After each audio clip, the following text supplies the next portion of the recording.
This is The Morning Show. First on the headlines this morning, President Bola Tinubu has called Atiku Abubakar ignorant after the former vice president and the candidate of the ADC's comment on bringing subsidy back. While receiving Osun State Governor Adeleke, who paid him a thank-you visit, the president declared Atiku's plan to reintroduce subsidies showed a high level of ignorance and governance and economic issues. Atiku said if elected president, he will bring back subsidy, making a U-turn from his initial statement in June 2020, which supported the stoppage of subsidies. In a statement, President Tinubu described the proposal as regressive, fiscally unsustainable, and a product of Atiku's desperation to win the presidency. Atiku, who unveiled details of his proposed Atiku Economic Recovery Plan, argued that the FG has failed to adequately account for financial gains from removal of subsidy, the petrol subsidy. He insisted that every barrel of crude allocated under the new scheme will be targeted and tracked to ensure Nigeria benefit from the intervention. I saw one of my opponents now say we go back to subsidy.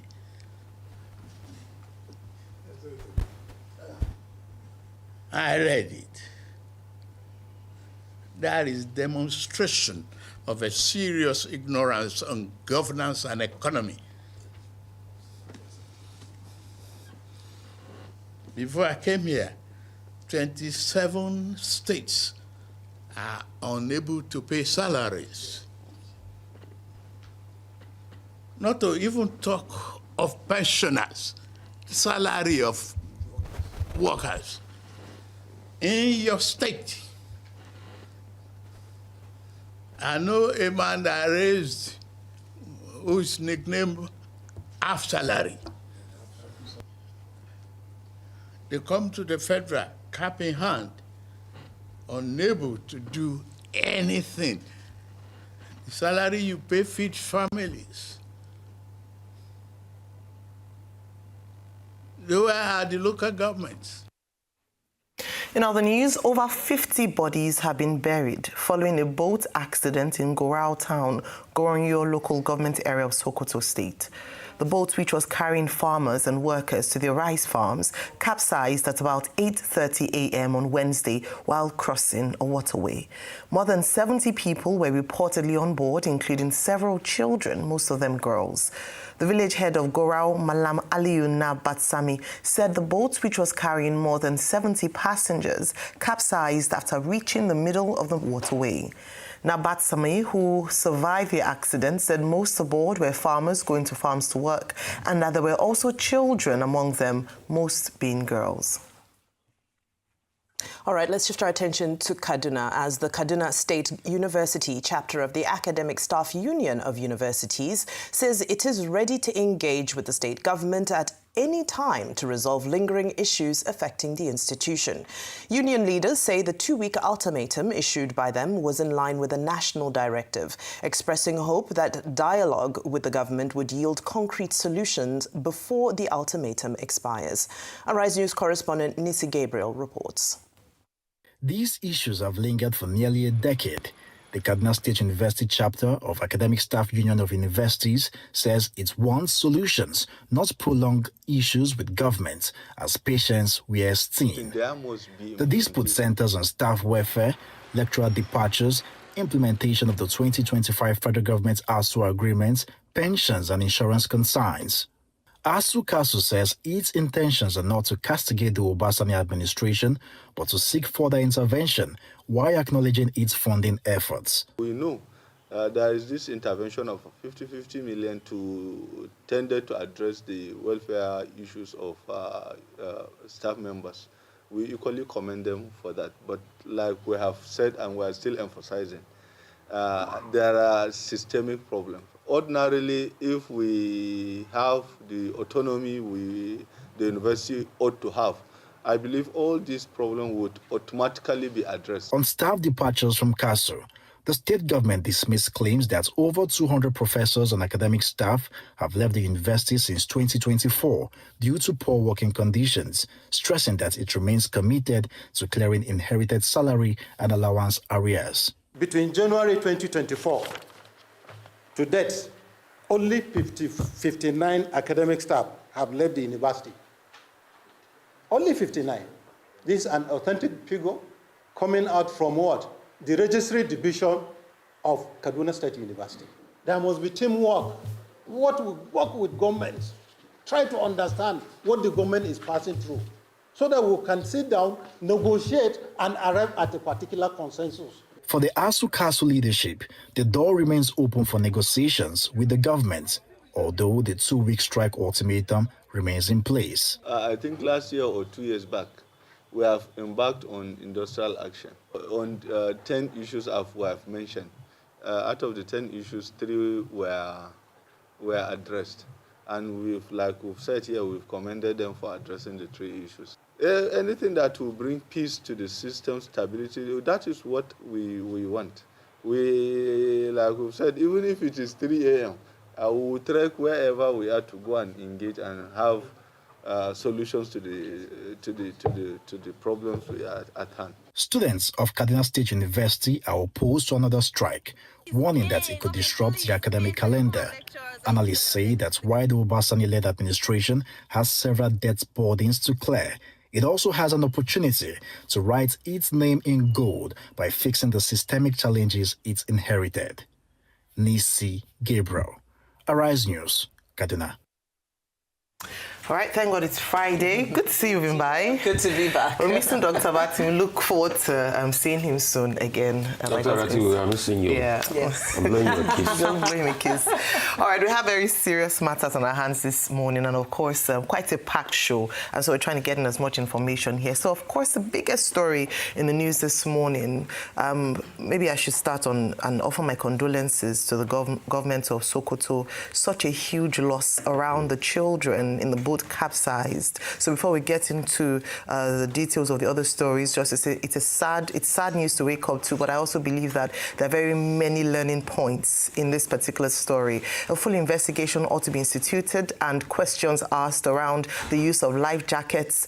Is that a mandatory requirement for going on boats in that part of the country? And if it is not yet, then this unfortunate catastrophic incident should point to the need for that, as we have in other parts of the country like Lagos State, which mandates and has seen a record in the number of deaths through from boat capsizes reducing. So that's, and then another big question, of course, would be what were the children doing on the boat at that time of the day? Should they not have been in school? A lot of the people, the passengers on the boat were, okay, well, absolutely right. School is on holiday. We're going to the farm. So what age were the children, and were they going to work on the farm? So these are certain questions that the government should answer, but most importantly is a sad situation and ways to prevent such huge numbers of deaths happening in this regard that is absolutely preventable, or at least we can reduce the casualties. All right, now let's go on to the article story and an alternative to fuel subsidy removal. What we've often called for on this platform repeatedly is that when opposition figures come out to outline their plans in campaigning, it shouldn't be about insults, personal insults. It is providing alternative solutions to problems or challenges already identified. And by doing this and putting out his Atiku Economic Recovery Plan 2027.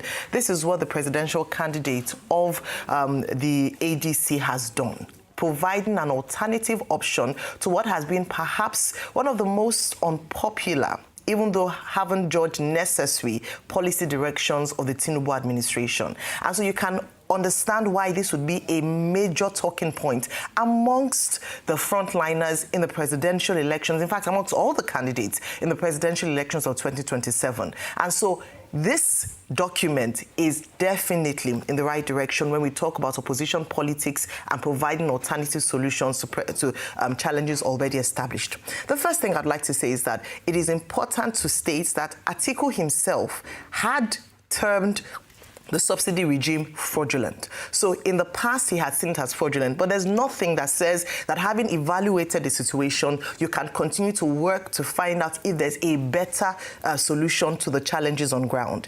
The other side of this is that on May 29, 2023, President Bola Ahmed Tinubu announced in his inauguration speech subsidy gone. This was not just a decision that was taken unilaterally. In fact, the PIA Act had provided for the removal of subsidy at the end of June 2023. So it was backed by law. The only thing he did was that he fast-tracked the process, saying that the subsidy regime, in its corrupt nature, how fraudulent it was going to cripple the economy. And in his presentation of the reforms scorecard, the Minister of Finance and Coordinating Minister of the Economy, Taiwo Oyedele, broke down what would have happened if the status quo had remained if they didn't take the policy decisions they did in 2023. He talked about how the economy would have effectively crumbled under the weight of a subsidy regime that was not sustainable, as the government could not afford to do it. However, he did own up to the fact that this decision, despite how necessary and the argument for it, has plunged a number of Nigerians into untold hardships and food inflation, making it difficult for Nigerians to be able to feed themselves. Transportation costs gone high, and the attendant effect on microeconomics. Praises on the macroeconomics front. Even Bretton Woods institution have praised the Tinubu administration for his bold move to remove subsidy. So I wanted to set that context, and then let's get into the detail of what Atiku proposed as his alternative. The first thing he did was to change the architecture, the model of subsidy. As opposed to giving it to importers and middlemen, it would go through giving cheaper crude to local refineries based on the premise that it would trickle down to pump price, and that there will be mechanisms in place to ensure that these local refineries were refining in Nigeria and would not stop arbitrage such that this fuel would not go abroad. On the surface of it, it makes a lot of sense, but there are a lot of hurdles or areas that he's made assumptions about that could make his plan almost dead on arrival or almost impossible to achieve. It's not absolutely impossible, but the reality of the markets and the industry might make it difficult. I'll say a few things and I'll hand over to you, Mvimbai. On reading the article, a few things I'd just like him to explain or perhaps give more context to. What would happen to the PIA Act? Would it mean an amendment of the law itself and taking away what has been championed as a good move in the era of the liberalization of the markets? A number of local investors and people who've built refineries in Nigeria have done that on the premise of a deregulation or deregulation of the liberalization of the market. Would he change that, and how does he hope to do that? There's also the assumption that he would have the buy-in of the National Assembly. The ADC, him as president, would need National Assembly and legislative buy-in for that to happen. How confident of this is that? So that is a variable. The other part of it, of course, would be porous borders, political will. We have seen that we can certainly challenge the fraud and corruption in that level if there's political will and if the different agencies responsible take on that risk. There are a number of things to talk about. Our time is limited and we have a guest that would speak on this matter. But what has been a general consensus is that it is important that we know that what we should look at fuel subsidy removal is the gains we have gotten from it, and transparency and accountability in how the gains of the windfall has been allocated and what it has been used for. That is what the Nigerian people should be calling for. How many schools have been built, and maybe perhaps even explore the use of fuel stamps as subsidy, as a form of subsidy, as opposed to bringing it back and this agreement or this arrangement that Atiku has proposed. What your take on these stories? Right. I mean, it's clear as campaign seasons kick off that the issue of subsidy will continue to be on the front burner as a talking point, a campaign point, and a policy point for all involved. Well, let's take a look at some of the issues. Over the past few days and few weeks, dare I say, we've seen the Tinubu administration use the strategy of counterfactualism to speak for the reforms. Counterfactualism means that this is what would have happened if these reforms had not taken place. Now, whilst this is commonplace in economic analysis, some people argue that it is an unfair way to analyze an economy as complex as the Nigerian economy. So you have economists such as Lipsey and Lancaster, for example, who in the 1950s created a theory called the second best theory. What does this mean? It means that we can't analyze the success of reforms based off of removing one element that may have distorted the economy, such as subsidy. subsidy, without looking at the fact that this may have not created the necessary positive impact in other areas. And so Lipsey and Lancaster argue that if one reform has worked, but it hasn't translated to several other things being successful or improving, then it means that we possibly need to allow that reform to stay in place and correct the underlying issues. So it seems that Atiku Abubakar has towed this line where he's saying that, well, possibly the issue wasn't the subsidy, but other issues. Now, he's proposing a producer subsidy vis-a-vis what we had previously, which was a consumer subsidy. So this would mean cheap feedstock going to the refineries. He's saying there would be a cap on it and that it would be an amount that, wouldn't be endless, and it would go directly to the producers so that the refineries can get cheap crude oil. Now, this is not a strange arrangement. It's very popular in especially countries such as Indonesia, where Indonesia ensures that the refineries have access to cheap feedstock. But is this really the issue with our supply chain? Just last week, I believe it was, the NUPRC had released some of the statistics where it concerns the domestic crude supply obligations.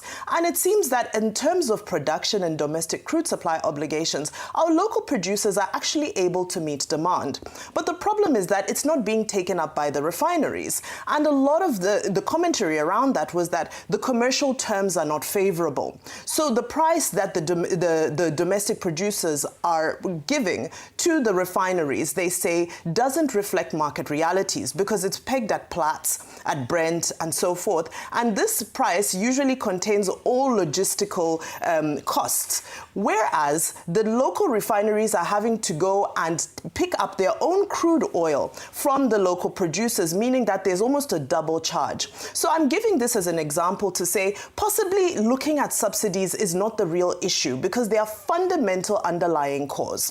The Dangote refinery had come out to say that this disparity in how crude oil is evacuated from the producers adds about $3 to $4 extra per barrel on the final price that goes to refineries. So now the question is, okay, if we are to subsidize that, what happens to all the other anomalies in the supply chain that are currently going on? Now, subsidizing production is also not a very novel concept because if you look at Naira for crude policy or crude for Naira policy, it is a form of subsidy. So this administration has already looked for ways to try and ensure that crude is being supplied at a cheaper or rather at a more competitive rate. So the petroleum industry has already become, the oil and gas sector has already been liberalized. And what we're saying is that if it is functioning efficiently, there's no need to continue to interfere with that process. What we need to be focusing on are the other places where freed up funding should be focused towards. And I think that's where the argument should be going. Because to undo something, and not necessarily undo, because he's not saying that the imported product should be subsidized or the pump is where the subsidy should happen. He's saying that it's at the crude oil port. But what I'm saying is that if we haven't ironed out all the other discrepancies in the sector, then we'll still end up with a situation where a new form of corruption is created with these funds that are released, and we continue to live through this cycle of being unable to account for funds dispersed to the oil and gas sector. Let's diversify the funds. If those funds are available, why can they not be invested in the agricultural value chain? Why can they not be invested in the mining sector for value addition, where we need to diversify and where we need to push out more of our imports? Because what this economy is really suffering from at the moment is an inability to export locally manufactured goods. So that's where I would analyze that. But again, the debates will be robust and they will be on, and we look forward to them. Proponents of developmental economics, such as myself, would say that there should be a sweet middle ground where the production of this critical component of our economy is supported without creating the perennial corruption that we've seen around that sector. Now, I'll quickly go towards issues pertaining to the boat mishap in Sokoto, and sincerely, my deepest condolences. 50 lives is heartbreaking. Farmers and children. And I say to myself, where are we really going with governance as a nation? Because I had to ask myself, because some of the reports said this was a dam incident, other reports were saying it was a river incident. And when I saw the comment from the National Inland Waterways Authority, it became clear that this was a river incident. So NIWA falls under the Ministry of Marine and Blue Economy. Now, it's unfortunate that the majority of the statements that we've heard coming out from the Ministry of Marine and Blue Economy over the past few weeks are politically related comments. The activity we've seen from the person who leads this ministry has been more partisan and more about sort of how to ensure that power is managed in certain ways, and several allegations, unproven by the way, if I may put it there, in the space. However, what possibly would have vindicated him is us seeing some sort of development in the management of our national inland waterways. Currently, boat mishaps sit in the thousands, deaths sit in the hundreds over the past few years, and we haven't seen any meaningful intervention to ensure that some of these preventable accidents do not occur. So in that, I say, you know, in assessing all the other policies and performance of government and so forth, it's important to also look at some of these ministries that remain quiet but are very influential and powerful. And we ask ourselves, what has the Ministry of Marine and Blue Economy done with this perennial issue of boat mishaps in our inland waterways? All right. Okay, so I'm going to read a quote. President Tinubu at first does not have a moral right to call Atiku Abubakar an economic ignorant person based on the fact that he called for reintroduction of subsidies. Let me quote and read from an article written by President Tinubu himself in 2012, opposing subsidy removal, where he says that by taking this step, the government has tossed the people into the depths of the midnight sea. Government demands the people swim to safety under their own power, claiming that the attendant hardship will build character and add efficiency to national government. It is easy to make these claims when one is dry and unsure.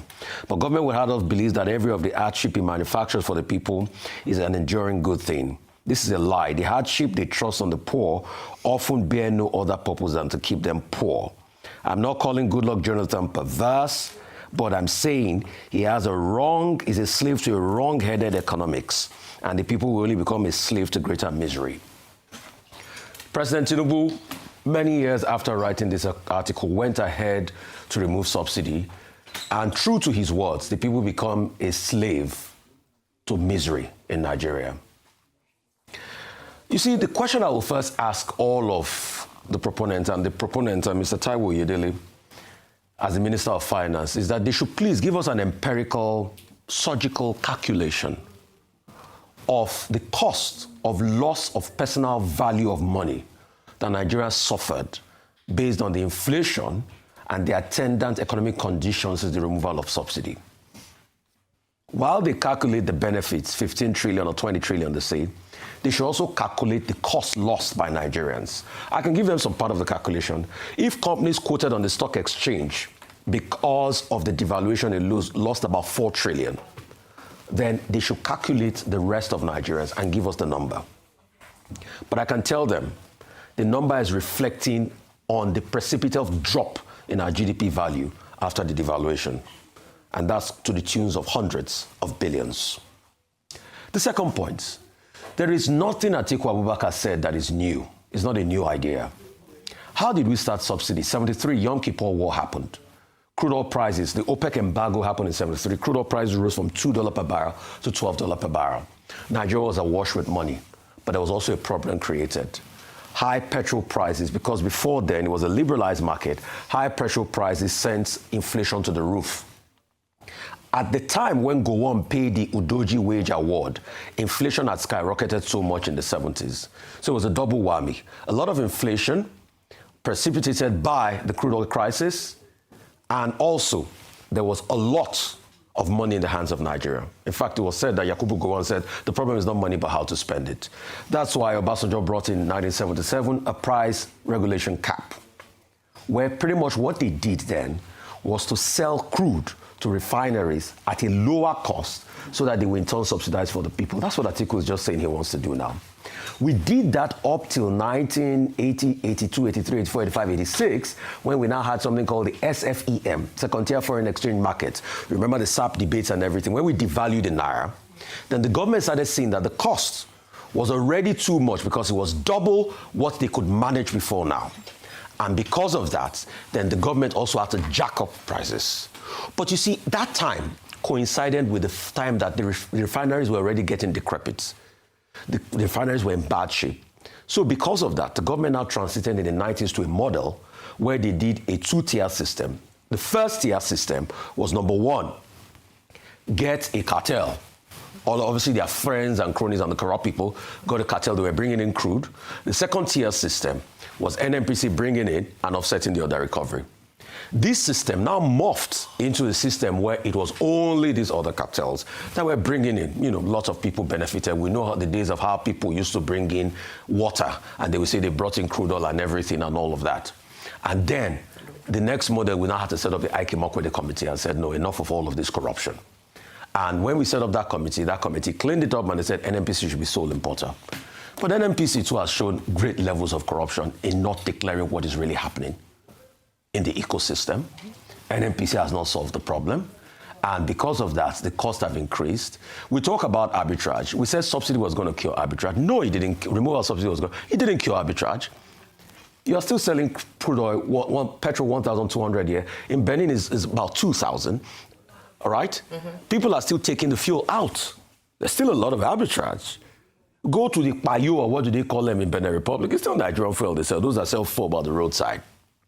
Yes, you can argue that it just reduces the arbitrage, but your devaluation of your currency has even increased the problem because, to a large extent, your fuel is now much cheaper than it used to be before. So easily they can go up it and across the refinery. So that has continued. The lack of transparency, I think, is the reason for the arguments. Because government is never transparent. And I get your point, Vimbai. I mean, I'm developmental in my outlook. I think we should invest in agriculture and everything. But government has shown that any gains, they cannot effectively invest it. And it's a culture of government. Government is known to be wasteful in this country. The Gulf War revenue, the money we put into Gulf War, the money we made from Gulf War, the heavy windfall, we couldn't invest it effectively. All the other windfalls we've made, we couldn't invest in it. The money we kept in sovereign wealth account, the states wanted it, they ate it up like Kobayashi. So we're thinking that governments that cannot run ordinary refinery that they collected $3 billion of Nigerian money for, that is not up and running, that some people went to lie, that smoke is shining, is bellowing, the refineries are working till today, and government cannot account for that money. Is it that government that you think will get the subsidy investment money and invest in the sector? Obviously, we've seen what they've done with it. What have they done with it? They went to start a brand new road where they paid $1 billion for 47 kilometers loan, when we have, and the road is supposed to cost $15 billion, and when we had pending roads there, that we can sort out all the roads for $14 billion. So you can see effectively, so it's a cultural thing. And then go back to we saying we break the PIA law, like we were talking about. Ayo, I submit to you, President Tinubu already broke the PIA law by paying subsidies in 2024. After saying subsidy was gone in 2023. He keeps breaking the PIA law. See, the question is, should we not correct it? It's a chicken and egg situation. Yes. Should we not correct it at the expense of the suffering people, at the expense of the lack of transparency in NNPC? Ayo, do you know that as of 2026, the so-called subsidy money that came in, that they said they made as gain, NNPC still kept 50% of those revenue to say it's still paying for backlogs of subsidies of years ago. So it's still a form of subsidy that is going on. So 2024, 2025, those numbers are there on the NNPC book. Why are they keeping half of the revenue when they say it's all cleared out? Only God knows what is going on with the books. That's why I say I don't trust the books. So what's the final solution? See, the truth is, Atiku is not saying anything new. There's an argument for free market that people have built refinery, yes, and all of that. We know that argument. But also, there is also a bigger argument of the lack of transparency of government. The reason why we're talking about it is the lack of transparency of government. All they promised forward did not materialize. All the investment they said they were going to make in health and education did not materialize. What's the CNG adoption? President Tinubu was talking yesterday that we have alternative energy form. I would have suggested an alternative energy mix. But where's the rail? Where's the alternative energy mix? Where's the rail to be able to carry agri produce? So if we are talking about agricultural export, Vimbai, the very first thing the British did when they came in the 1800s was they built rail line to carry agri produce. Where are the rails to carry agri produce into the hinterlands? You think we're going to depend everything on rail? The cost per mile of shipping through rail is way cheaper than chipping through road. Absolutely. So where are all of those infrastructural development that they said this subsidy removal was going to help us? And also, where is the cost-benefit analysis of projects done that they said this subsidy is going to help us on? So it's a chicken and egg situation. It is, I think, the most important thing, and I think that's what I've always argued. I supported subsidy removal, but I supported subsidy removal with a sense of delusion, thinking that government would change its culture of lack of transparency. But they didn't. This was all this argument of let's invest in agriculture, let's invest in rail, let's invest in education. These were the arguments we made. It was sweet in our mouths. The taste of the pudding is in the eating. How about him saying that it's made states able to pay salaries? It's made states able to pay. Biggest arguments that they've been able. There's a windfall. Can I say, with due respect, that's one of the. Let me pardon my French. That's one of the most interesting arguments I've heard in my life. So the whole essence of a state is to be able to pay salaries. How about argue about the out? That's why I say it's a very, and you know, I had to conceal a lot of French and Greek to say that. How about him say the health outcomes of states have improved? How about him say the education threshold of states are improved? So the sum total of his arguments is that with this windfall, states can pay salaries. So that's the salaries that have been eroded by inflation. So that's the sum total of his arguments. So where are the health outcomes? Yes. Where are the education outcomes? Yes. And please, with due respect, I'm speaking for the governors today. I know a lot of them. Ask them, the so-called increased revenue, what's the value of that money for them compared to what they had access to spend before? What's the value of doing a road compared to what it used to be before? Thank you very much. Is it that easy on them? These governors are not coming out to talk because they're shouting on your mandates. They know where the shoe is pinching them. All right, thank you so much. Let's put it on the table. There's no clear argument. There's no one-side fits all to it. But let's debate it. That's why we have solutions. Yeah, let's debate it. We had talking about the debate. We have a guest coming on the show later on to speak further on this. But I think very important to take away from all that has been said is transparency and accountability, which has been missing, has been touted very largely to have been missing when it comes to where the investment from the windfalls of savings from subsidy has gone in this administration.